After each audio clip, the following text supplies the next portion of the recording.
जैसा कि अभी अभी वेणुगोपाल जी ने आपको जानकारी दी है, भारत जोड़ो यात्रा के बाद अब राहुल गांधी जी के नेतृत्व में कांग्रेस पार्टी भारत न्याय यात्रा निकालने वाली है।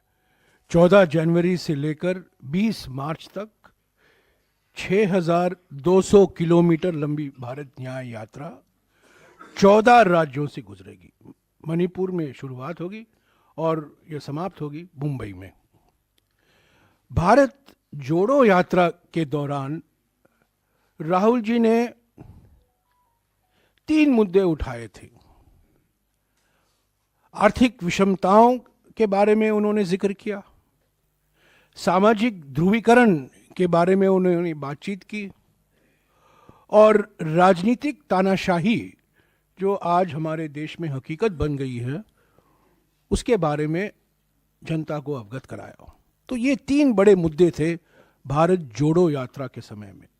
उन्होंने अपनी आवाज़ बढ़ती हुई आर्थिक विषमताओं के बारे में, बढ़ती हुई सामाजिक ध्रुवीकरण के बारे में और बढ़ती हुई राजनीतिक तानाशाही के बारे में उन्होंने अपने विचार जनता के बीच में रखा।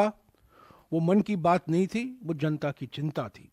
लोगों से सुनने के लिए भारत जोड़ो यात्रा निकाला गया था। अब ये यात्रा दूसरे चरण में भारत न्याय यात्रा है।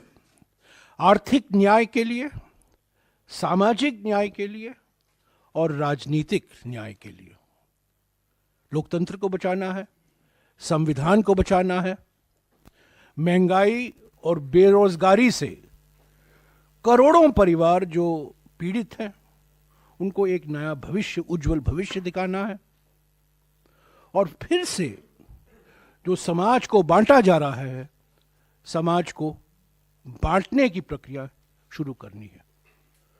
तो पहले भारत जोड़ो यात्रा भारत को जोड़ने के लिए, और अब भारत न्याय यात्रा, ताकि लोगों में हम आश्वासन देंगे कांग्रेस पार्टी की ओर से, राहुल गांधी जी की ओर से, कि कांग्रेस पार्टी वचनबद्ध है लोगों को, आम जनता को आर्थिक न्याय, सामाजिक न्याय और राजनीतिक न्याय पूर्ण तरीके से उपलब्ध हो।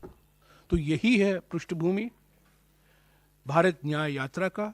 इसकी डिटेल अगले कुछ दिनों में हमारे महासचिव संगठन आपको देते रहेंगे, पर मोटे तौर से 14 जनवरी को ये शुरू होगा, 20 मार्च को समाप्त होगा। मणिपुर से मुंबई। भारत जोड़ो यात्रा में जम्मू और कश्मीर और दिल्ली के अलावा 12 राज्य शामिल थे।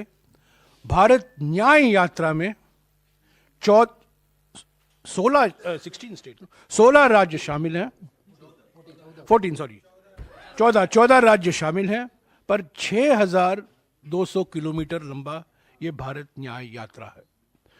जैसा कि इन्होंने आपको समझाया, ये ज़्यादातर बस यात्रा रहेगा, पर रोज पद यात्रा भी होगा, उसकी जानकारी आपको मिल जाएगी। पर ये यात्रा है आर्थिक न्याय के लिए, सामाजिक न्याय के लिए और राजनीतिक न्याय के लिए।